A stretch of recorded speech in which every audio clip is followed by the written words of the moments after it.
जय हिंद मित्रों, नमन का प्रणाम स्वीकार करें। दोस्तों, भारतीय स्वतंत्रता के इतिहास में, स्वतंत्रता संग्राम के इतिहास में अनेक महान आत्माओं ने अपने त्याग और बलिदान की पराकाष्ठा कर दी, अपने जीवन की आहुतियाँ दी, अपना सर्वस्व देश पर निछावर किया। उनमें से एक महान आत्मा थे नेताजी सुभाष चंद्र बोस। आज मैं उन्हें याद करते हुए उनके बारे में कुछ बातें आप तक पहुंचाना चाहूँगा। नेताजी की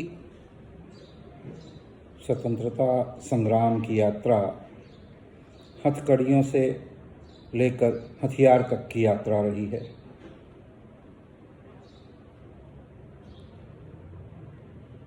हथकड़ियों से लेकर हथियार तक की इस यात्रा में हर जगह नेताजी ने अपने त्याग, बलिदान, शौर्य की जो अमिट गाथा लिखी है, वह भारतीय इतिहास के स्वर्णाक्षरों में अंकित है।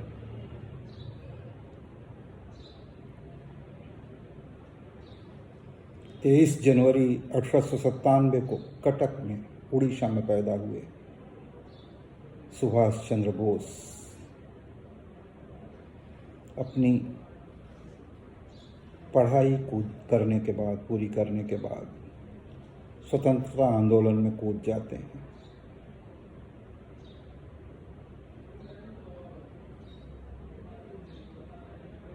महात्मा गांधी के नेतृत्व में विभिन्न आंदोलनों में भाग लेते हुए जेल जाते हैं। 2 बार कांग्रेस के राष्ट्रीय अध्यक्ष भी चुने जाते हैं। कांग्रेस में उनके सबसे नज़दीकी मित्र या बड़े भाई पंडित जवाहरलाल नेहरू रहे। ये दोनों कांग्रेस के अंदर सोशलिस्ट विचारधारा के लोग थे। दोनों की सोच लगभग एक थी। दोनों नवयुवक थे। दोनों महात्मा गांधी, सरदार वल्लभ भाई पटेल, मोतीलाल नेहरू, पंडित मदन मोहन मालवीय के बाद दूसरी पीढ़ी के नेता थे।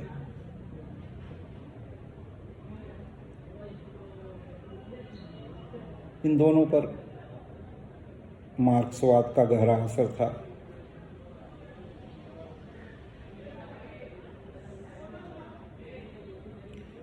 स्वतंत्रता आंदोलन के दौरान जब वे दूसरी बार कांग्रेस के अध्यक्ष चुने गए तो उनके सामने जिन्हें उन्होंने हराया कांग्रेस में, वे थे पट्टाभी सीतारमैया। पट्टाभी की हार के बाद महात्मा गांधी ने अपने एक वक्तव्य में कहा कि पट्टाभी की हार मेरी हार है। सुभाष चंद्र बोस गांधी पर कितना आस्था रखते थे कि यह बात सुभाष बाबू को बर्दाश्त नहीं हुई। उन्होंने कहा कि मैं पट्टाभी को हरा सकता हूं, महात्मा गांधी को नहीं। और यह कहते हुए उन्होंने कांग्रेस अध्यक्ष पद से इस्तीफा दे दिया।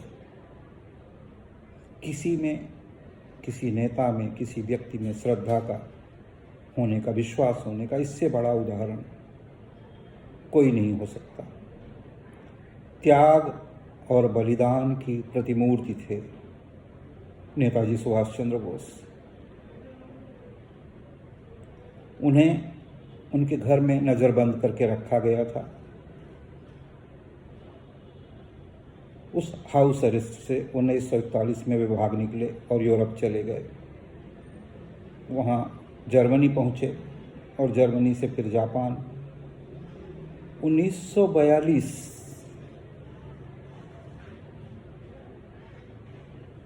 जा चुका था। 1943 की 21 अक्टूबर को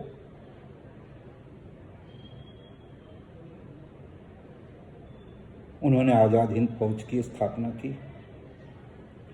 इस बीच वे पिता बन चुके थे। 1941 में जर्मनी पहुंचकर उन्होंने एमिली बोस से शादी कर ली थी और अनीता बोस, उनकी पुत्री, का जन्म 1942 में हो चुका था।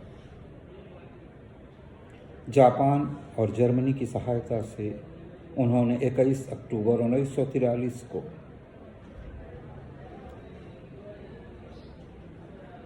आज़ाद हिंद फौज की स्थापना की। उसके पहले वे 1943 में अंडमान निकोबार आए थे, जिस पर 1942 के पहले ही जापान का कब्जा हो चुका था।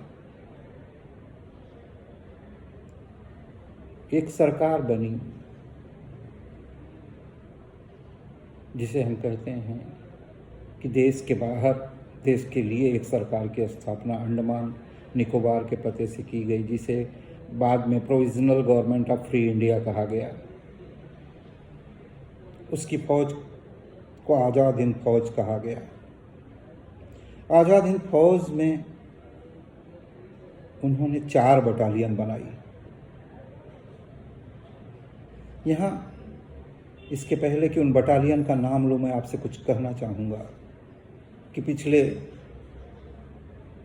कई दशकों से लगातार संघ परिवार यह भ्रम फैलाता रहा है कि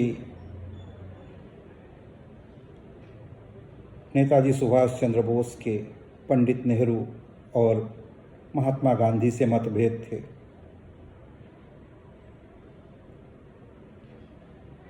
यह बातें लगातार पंडित नेहरू और नेता महात्मा गांधी दोनों को छोटा करने के लिए या जनता में उनकी प्रतिमा मलिन करने के लिए कही जाती रही है। जब नेताजी 1941 में देश छोड़कर चले जाते हैं, तब उन पर कोई महात्मा गांधी या पंडित नेहरू का दबाव नहीं होता। 1942 में तो पंडित नेहरू और महात्मा गांधी दोनों जेल में होते हैं भारत छोड़ो आंदोलन में। जब नेताजी सुभाष चंद्र बोस आज़ाद हिंद फौज की स्थापना कर रहे होते हैं 21 अक्टूबर 1943 को, तो पूरी कांग्रेस लगभग जेल में होती है। नेता चाहे महात्मा गांधी हों, पंडित नेहरू हों, मौलाना आज़ाद हों, सारे के सारे जेल में होते हैं। उस समय भारत छोड़ो आंदोलन के दौरान अगस्त क्रांति की घोषणा के बाद तमाम नेता जेल में रहते हैं। तो आज़ाद हिंद फौज बनाते समय सुभाष चंद्र बोस पर न किसी का प्रभाव था, न किसी का दबाव। फिर भी उनकी श्रद्धा पंडित नेहरू में, महात्मा गांधी में कितनी थी, यह इससे जाहिर होता है कि वे आज़ाद हिंद फौज की पहली बटालियन का नाम महात्मा गांधी बटालियन रखते हैं, दूसरी बटालियन का नाम पंडित नेहरू बटालियन रखते हैं, तीसरी बटालियन का नाम मौलाना आज़ाद बटालियन रखते हैं और चौथी बटालियन का नाम नेताजी बटालियन नहीं, ब्रिगेड, पहली ब्रिगेड का नाम आज़ाद महात्मा गांधी ब्रिगेड, दूसरी ब्रिगेड का नाम पंडित नेहरू ब्रिगेड, तीसरी का मौलाना आज़ाद ब्रिगेड और चौथी का नेताजी ब्रिगेड रखते हैं। ऐसे में हम कैसे मान लें कि उनका इनसे मतभेद था, मनभेद था, या वे इनसे नाराज थे? जो आदमी विदेश की धरती पर जाकर महात्मा गांधी को राष्ट्रपिता घोषित करता है और पूरा देश मान लेता है, हम कहीं संविधान में नहीं लिखा है कि महात्मा गांधी राष्ट्रपिता हैं, उस महान आत्मा ने जिसने अपना सब कुछ बलिदान कर दिया, अपनी जान दे दी देश के लिए। उस नेताजी सुभाष चंद्र बोस ने जब महात्मा गांधी को राष्ट्रपिता कहा तो पूरे देश ने मान लिया। न सिर्फ पूरे देश ने मान लिया, पूरे विश्व ने मान लिया कि भारत के राष्ट्रपिता महात्मा गांधी हैं। यह उनका राजनैतिक कद था, यह भारतीय जनता का उनके प्रति प्रेम था और है कि नेताजी की बात अंतिम बात है।